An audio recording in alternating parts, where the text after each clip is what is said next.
మోకాళ్లలో గుజ్జును పెంచి నొప్పిని తగ్గించి సర్జరీని దూరం చేసే ఫ్రీడమ్ వాక్. ఖమ్మం, నల్గొండ, వరంగల్ పట్టభద్రుల ఎమ్మెల్సీ నియోజకవర్గ ఉప ఎన్నికల పోలింగ్ ప్రశాంతంగా కొనసాగుతుంది. ఓటర్లు పోలింగ్ కేంద్రాల దగ్గర బారులు తీరి తమ ఓటు హక్కును వినియోగించుకుంటున్నారు. మొత్తం 34 అసెంబ్లీ నియోజకవర్గాల పరిధిలోని గ్రాడ్యుయేట్స్ ఈ ఎన్నికలో తమ ఓటును వేస్తున్నారు.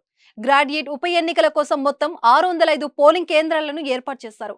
ఉదయం 8 గంటలకు ప్రారంభమైన పోలింగ్ సాయంత్రం 4 గంటల వరకు కొనసాగనుంది. సమయం ముగిసిన అప్పటికే క్యూ లైన్లో ఉన్నవారికి ఓటు వేసే అవకాశం కల్పించనున్నారు.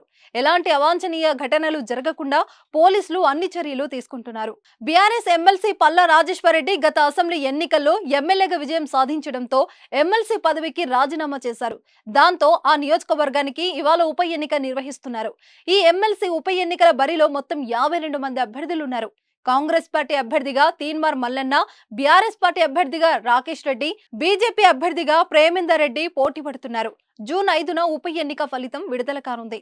సుమన్ టీవీలో మీ పర్సనల్ అండ్ బిజినెస్ ప్రమోషన్స్ కోసం కింది నెంబర్కి కాంటాక్ట్ చేయండి.